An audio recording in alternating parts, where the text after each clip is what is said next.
في الفيديو ده هعرفك على عربية من أكبر العربيات الصينية، عربية ضخمة وليها هيبة وعربية مميزة عند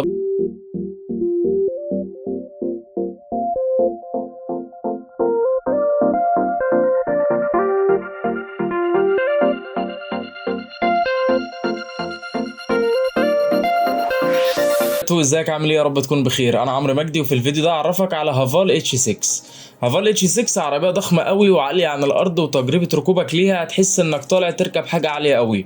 العربيه دي الاخت الاكبر لهافال جو لاين، ده الجيل الثالث من هافال اتش 6. العربيه دي بتصنف ميد سايز كروس اوفر متوسطه الحجم، والعربيه متوفره باربع فئات اسعارهم في الوقت الحالي يبدا من 1,360,000 الى 1,640,000. التصميم الخارجي للعربية شكله وحشي وبيديك إحساس بضخامة العربية وبيحسسك إنك صغير قدامها. العربية بتتميز بشبكة أمامية ضخمة وعليها شعار هافال الكبير، ومصابيح أمامية LED وخطوط وتعريجات بتميز شكل العربية من قدام. وجنب العربية لو ركزت فيه قوي هتلاقيه شبه الفيلار. العربية من الجنب ومن الظهر شكلها حلو، البار الليد اللي في ظهر العربية ده بيديها شكل رياضي بالليل. لما تدخل جوه العربية بقى هتشوف حلاوة التصميم. العربية تصميمها الداخلي متناسق وفيها تداخل في الألوان شكله رائع، وكمان خامات وتقفيل العربية ممتازين. والعربية بتقدم لك شوية دلع، منهم لوحة العدادات والشاشة الرئيسية وكراسي كهرباء وسقف بانوراما وشاحن وايرلس وإضاءة ليلية داخل المكسورة. مساحات الركوب في العربية دي أكثر من ممتازة. المساحة الأمامية ممتازة تقدر توصل فيها للوضعية اللي تريحك، والمساحة العرضية مريحة جدا، وكمان المساحة الخلفية واسعة تاخد 3 أشخاص مرتاحين قوي، مفيش نفق فتيس، ومساحة الرؤوس واسعة قوي. مساحات التخزين في العربية كتيرة وكبيرة، ومساحة الشنطة الخلفية كبيرة بتسع ل 600 لتر، ودي مساحة ممتازة. بالإضافة كمان إنك ممكن تقفل الكنبة الخلفية دي وتزود المساحة.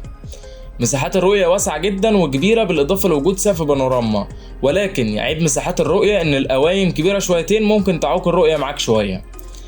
أما بقى عن منظومة الحركة، العربية دي متوفرة بموتور 4 سلندر 1500 سي سي تيربو، بيطلع قوة 148 حصان وعزم 230 نيوتن متر، والموتور ده متوصل بفتيس ديول كلاتش ويت 7 سرعات. والعربية بدفع أمام العجلات. أرقام الأداء الرسمية غير متوفرة، والسرعة القصوى الرسمية 180 كيلومتر. متوسط استهلاك البنزين في العربية دي 12 لتر لكل 100 كيلومتر، وده استهلاك عالي قوي، وكمان العربية دي بنزين 95 فهتبقى سفاحة. أداء الموتور والفتيس هما الاتنين مع بعض متناغمين وعاملين شغل حلو، بيأدوا معاك بشكل ممتاز على مختلف السرعات. والعربية بتوصل لسرعات عالية بتبقى مرتاحة، ما بتحسش إنها مخنوقة أو بتجاهد إنها توصل للأداء بتاعها ده. على جانب الثبات بتاع العربية بتدي لك ثبات حلو قوي على السرعات العالية، تقدر تناور بشكل مريح، مش هتحس انك خايف من العربية او انها بتتزحلق.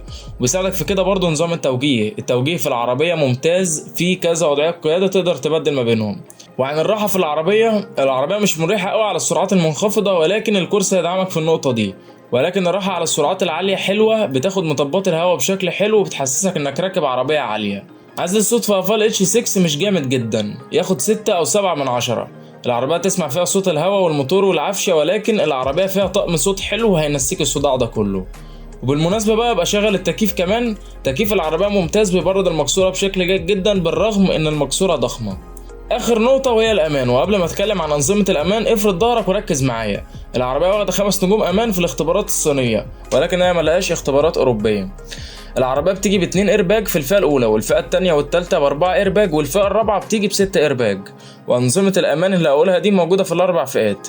العربية فيها ABS نظام منع انغلاق الفرامل، وABD نظام توزيع قوة الفرامل على العجلات، وESP نظام الثبات الإلكتروني، وهيل هولد كنترول نظام مساعدة طلوع العربية على المطالع، وهيل ديسنت كنترول نظام مساعدة نزول العربية في المنحدرات، ورول ستابيليتي كنترول نظام بيقلل من تباين البدن في الملفات، وكورنرنج بريك كنترول نظام بيوزع قوة الفراملة بشكل أفضل في الملفات، وبريك اسيست نظام بيديك كامل قوة الفراملة قبل ما رجلك توصل لآخر الدواسة في حالات الطوارئ، وTBMS نظام مراقبة ضغط الإطارات، وعندك كمان نظام تحذير السائق لو هينام أو حاسس بالنعاس.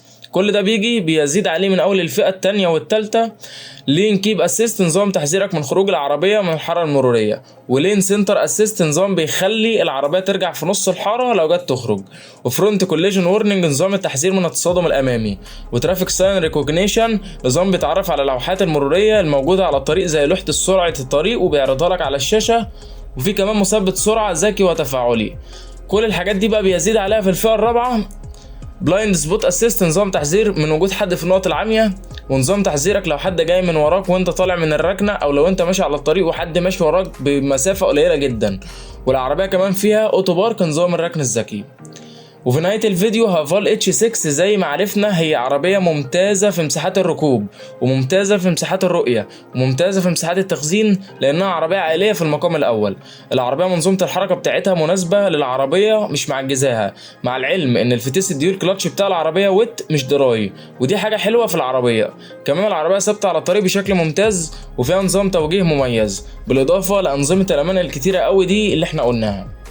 وفي الختام شكرا ليك على المتابعه، اتمنى تكون استفدت من الفيديو. ما تنساش تتابعني على يوتيوب وفيسبوك وتيك توك، هسيب لك اللينكات كلها في الوصف. كمان ما تنساش تسيب لي رايك عن العربيه في التعليقات، وكمان لو في عربيه عايز نراجعها سيب لي اسمها في تعليق. مع السلامه.